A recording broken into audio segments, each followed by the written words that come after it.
Every now and then, I'll see someone on the developer forums or on Twitter complaining about how the fact that the Roblox Developer Forums has gone down significantly in quality ever since the invite-only system was removed.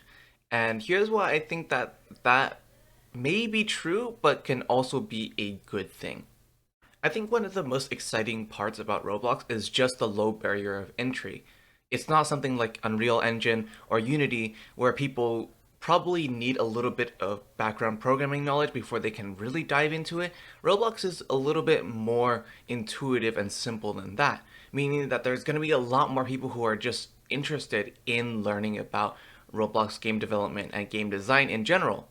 When there are more people who are interested in that sort of stuff, they'll naturally look for resources, hence why there are so many people who are interested or are currently new members in the Roblox Developer Forums. While this may lead to lower quality posts or just posts that are very similar to another topic that has already been answered, I think the idea of saying and belittling them and just saying that, hey, this is a duplicate post without actually providing any useful information to them, either pointing them to the correct resource or something like that, is just something that shouldn't be encouraged at all.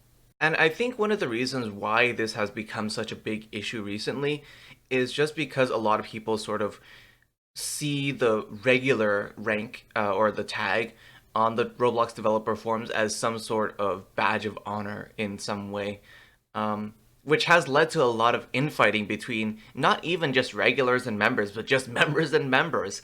It's almost like they're like crabs in a bucket trying to trying to crawl out, but they just keep dragging each other down.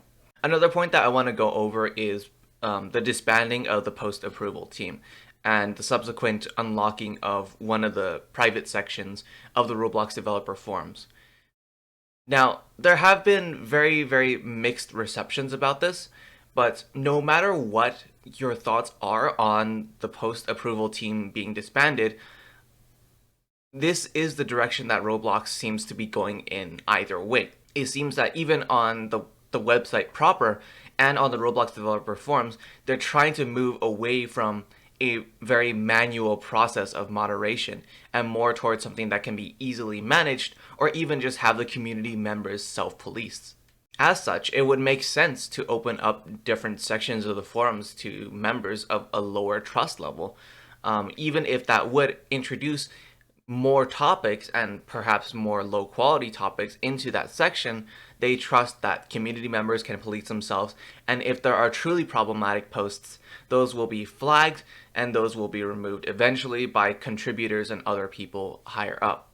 And I think one thing that really contributes to people perceiving the developer forums as a really, really bad and low quality place is just the way that they're sorting.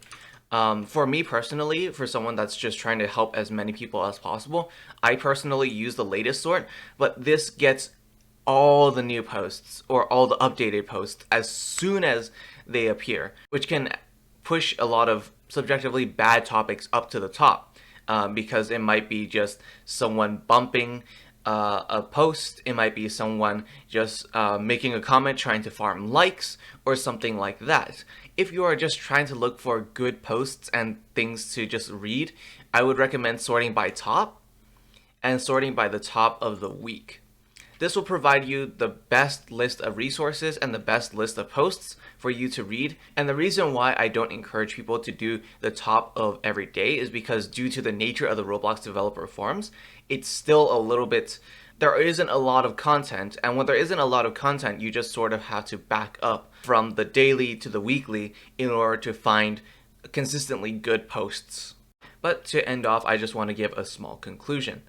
So the influx of new developers and so-called low-quality posts, I think, is a net positive in general for the forums and for the community as a whole. People need to stop being such elitists and saying things like, oh, this is a duplicate post, without actually giving people the proper resources to help them find the answer that they need. And with the increasing number of new developers, there is a bigger chance that, or there are more games that are coming out, which means that there is a higher chance of one specific game or any set of games to really redefine a platform in a positive way.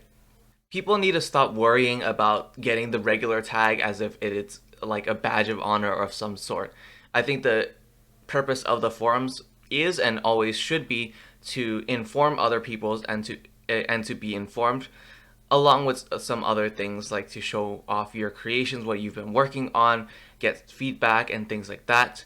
But at the end of the day, it's not a place for people to just show off some sort of rank as if it was something that is truly important. Roblox did show something interesting during the 2020 Roblox Developers Conference, which was a sort of LinkedIn style system which allowed users to collaborate by specific categories, as well as host events and things like that. I think once that comes out, it'll be really interesting to see what people put on there, and hopefully if people are looking for a more professional atmosphere, especially in the Roblox development space, that is where they can congregate. But yeah, those are just some of my thoughts on the Roblox Developer Forums right now and all of the arguments that I've seen being thrown back and forth. What are your thoughts? Let me know in the comments down below. And as always, my name is MacAndSwiss, the most Asian brony on the internet, and I'll see you all next time.